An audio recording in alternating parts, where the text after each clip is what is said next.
this program called I Met You, creating the avatar of deceased person, a child who died at a very early age. It was watched by about almost 40 million people. I am your host, Kwok. Today's guest is Dr. Boyung Lee, who teaches practical theology at Iliff School of Theology. And thank you very much for joining the podcast. Thank you so much, Puilan, for having me. You are currently visiting Korea. Can you talk about the use of AI in Korean society? Are many people using it in different ways? Yes, I just gave a lecture at one of the top universities in Korea. And while talking with the faculty there, I was again surprised how embraceable they are in terms of using AI. And each of them is subscribing multiple large language model platforms. And in the US, people are still hesitant. But here, they are not only using ChatGPT, Cloud or Gemini, but a lot of other platforms too. So it was very well integrated into their research too, especially helping them with English research. The students are also using AI in their writing and studying. So students widely use them, but faculty, at least the people who talk with me, they say that that's already given, but we now need to come up with ways to help students to be more ethical and more conscious and not stealing and being authentic to their own worldviews and research and writing. You and I, and together with Tracy Throton, has written an essay that talks about AI and East Asian philosophical tradition. It seems that East Asian philosophy starts from a different starting point, isn't it? Yes, I agree. In Western society, a lot of these articles, especially written by theologians, raise ethical concerns whether we play God as humans. But then theologians in East Asia, China, or Korea, they rather start how to expand the AI into our existing relationships. And so I think it's because the society is very much communal. A relationship is critical in terms of how you even do research and expand your work. So I think even their relationship with the AI use is based on that worldviews, relationality, fluidity, and communal approach that expanding their existing relationship including with the nature, now including AI. Yes, several years ago, you told us that in Korean language, you always say we. And so you have a very communal understanding of anthropology. Can you expand on that? Let me give you just one example. Koreans have I and me and mine grammatically, but seldom we say this is my mother, but this is always our mother, and including this is our husband, even though one doesn't have any intention to share husband with anybody else. So linguistically, I is correct, but culturally, emotionally, we language is more natural and feels correct. So Chinese even tell us that because our notion is very much based on Neo-Confucianism, Chinese would call Koreans more Confucian than Confucius himself. So everything is we. There is no clear boundary and me and you. So I think that is well reflected in Koreans' use of the language of we and us and our. And some of the feminists criticized very individualistic worldview or understanding of theological anthropology. But there are also people said that living in a very communal society has its disadvantages too, isn't it? Yes. I think a communal society like Korea and China, even though it's very communal, but it is also patriarchal and hierarchical. Even to achieve communal harmony, one needs to conform to the hierarchical order. So if one doesn't do that, you become very easily out-group member. According to cultural psychologists, the communal society has a very clear boundary of in-group and out-group. And when you become out-group member by voicing your own individual sense of who you are, you can often be labeled as an out-group member. Communal society's problem is not honoring each person's individuality while being grounded in community. That's a big issue, especially among young people here. As I am hearing you talking about this understanding of communal self, I am wondering whether AI will create this new we versus them or something like that. We approach that from very Western individualistic perspective. I think people struggle because AI is a it and it's Yes. a they, but now it becomes a part of a we and people do not know what to do. But what I notice in Korea and among Koreans is becoming part of a we. And of course, many people are concerned about the ethical issues, environmental disaster that this large language or data center creates. But we always have been living with the sense of a we, expanding that we or cut boundaries against a certain we who become they, that some people consider AI as they, and some people consider AI as a expanded we.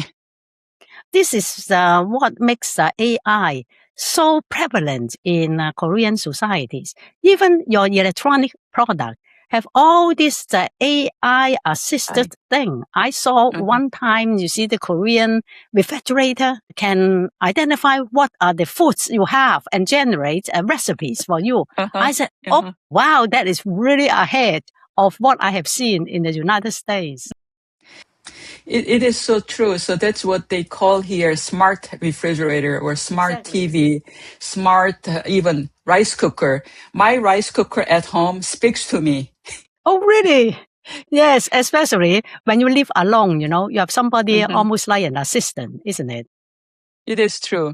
I share their concerns about the ethical issues regarding AI. This morning, I watched a Korean TV program that talks about data centers in San Antonio, Texas, that creates a drought.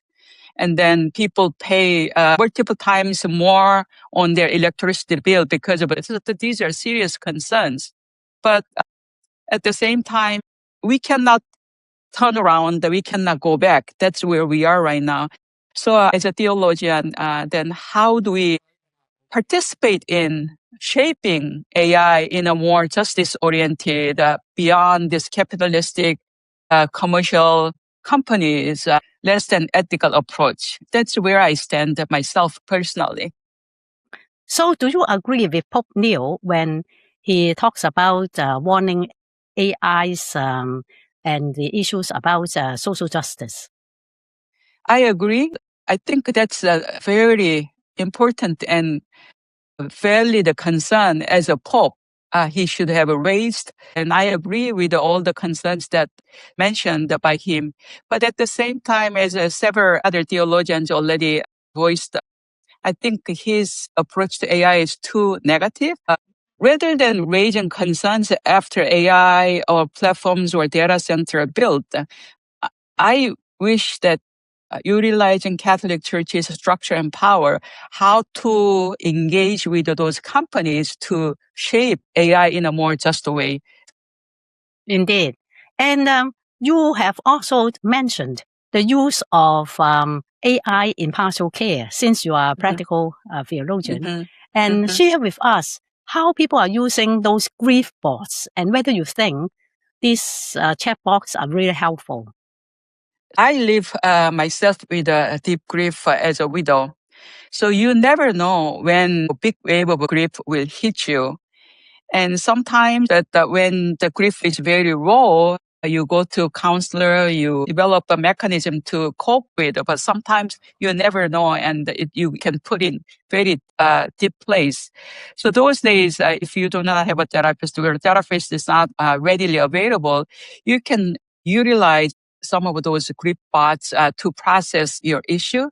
And of course, when we engage with a large language platform or grief bots, we have to bring our intelligence ourselves rather than fully rely on it. As long as we know how to use the help bots, it can be really helpful. So I know that you interviewed Dr. Philip Butler, who developed the Seeker project that is very much based on African Americans' community struggles and regarding mental health issues. And so his Seeker project offers a very African American based or research-based, data-based advice to people who engage a seeker project. So I think that is one of the positive examples of AI grief bot. It can be very creatively helping people with the struggles, mental illness, and grief and other pastoral concerns. And in Korea, there is this AI site called the Chowan, which literally means green pasture, which is very Christian language, and Psalm 23. Every day, thousands of people ask questions about their small and big concerns and questions related to their church and faith and their own struggle with God, because they don't know how to make a sense of certain issues as a Christian. Are these free, or people are making money out of this kind of spiritual counseling and care? Both. As we use, GPT free version or so paid version, a lot of these sites have a free version and paid version. And I utilize free version myself, and I think it's quite good up to a certain level. I suddenly think about shamanism. Some of the shamans might be the so-called medium of those deceased person. Do you think that there are similarities? That is, these are kind of spiritual things. And so AI is just one of the forms.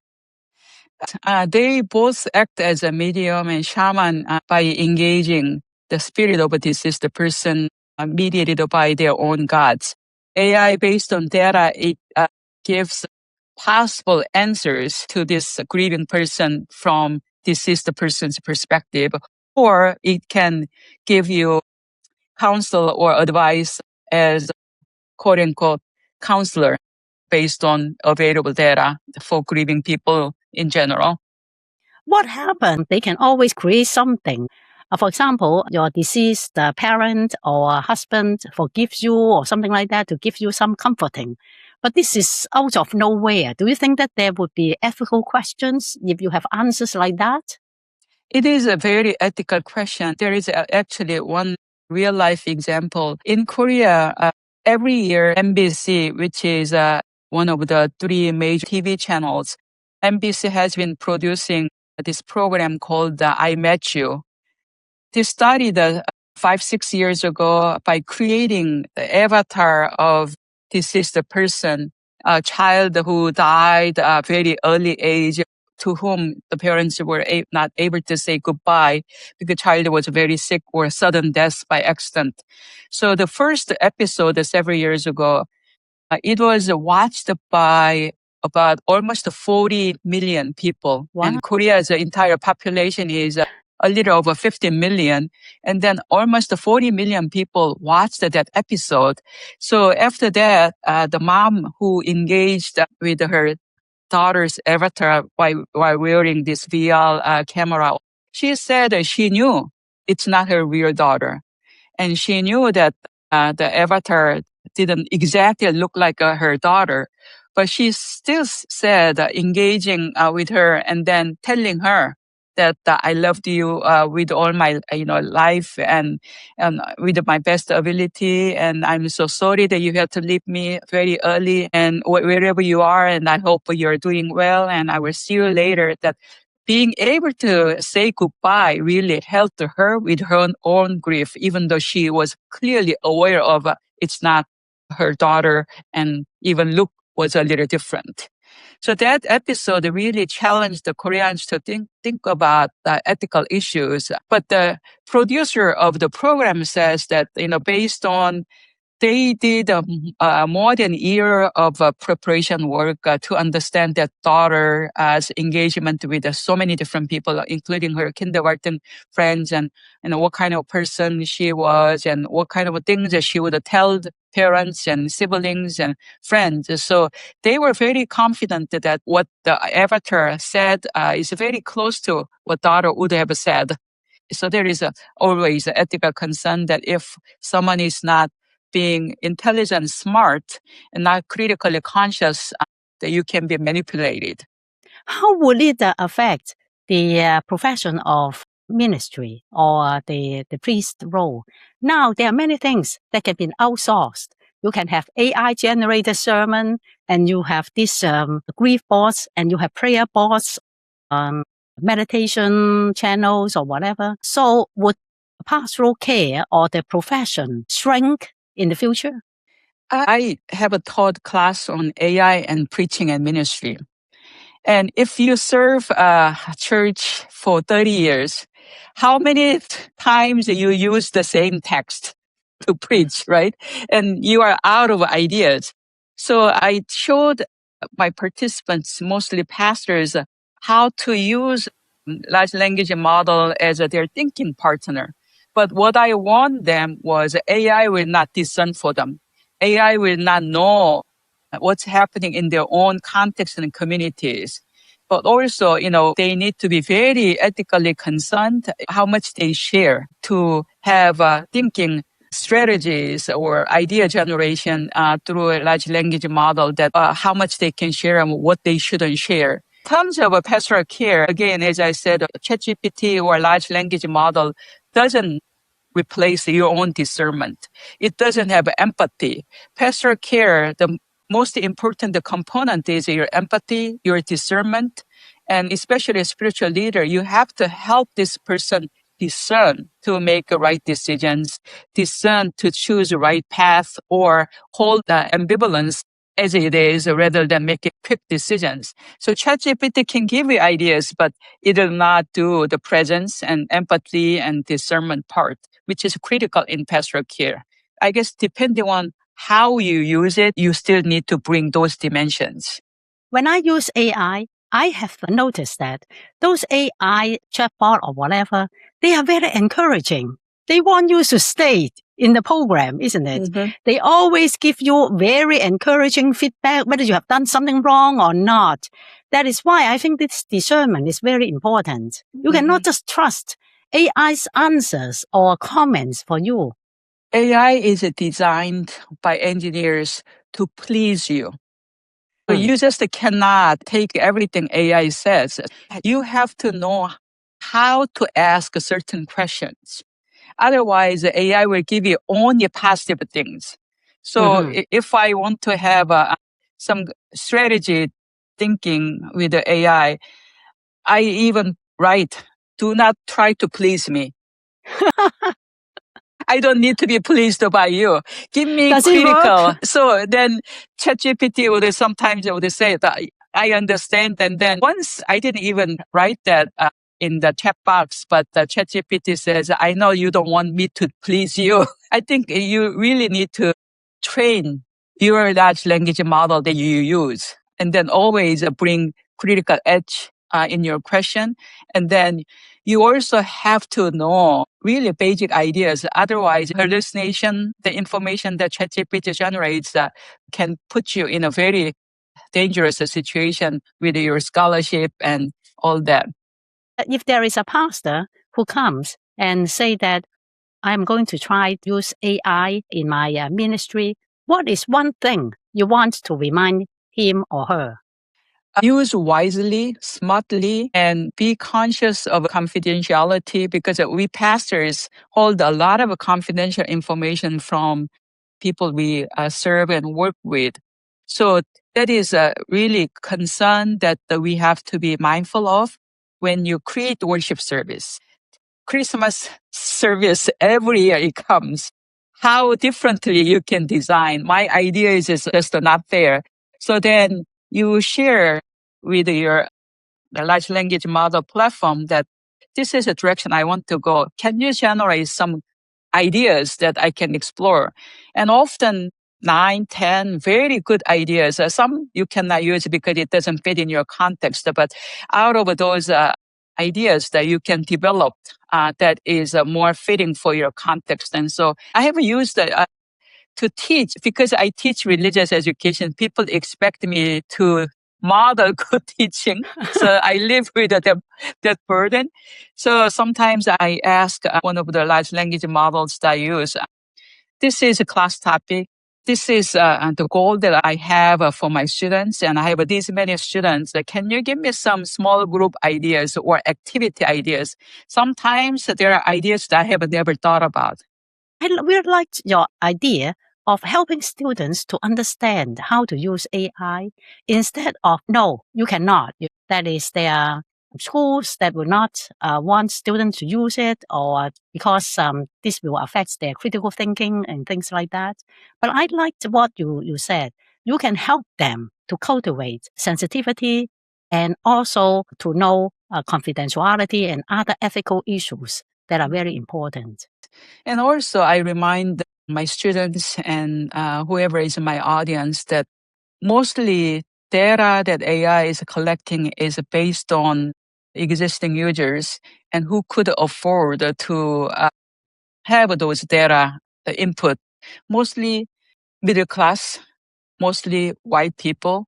So AI's data is already biased. There is nothing neutral.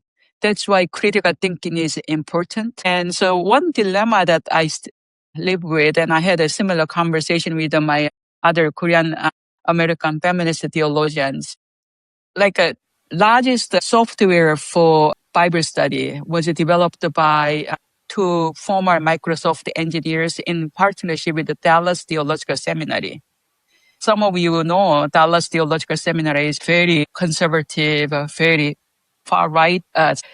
If your library subscribes those software, and also it is connected to your library resources, if you are not aware of this AI data that they use, it can be still very much biased. So you need to bring critical edge, like a post-colonial theological perspective. The AI is not generally embracing those. Then how do we train AI to have those critical justice-oriented edge without sharing or violating confidentiality or our authorship? How to train AI? That's a dilemma that I'm still wrestling with. Thank you very much for speaking with me and sharing your expertise. And in a future episode, we will have Philip Buckler sharing his Seeker project. So please watch that video when it comes out. Thank you very much. Thank you so much.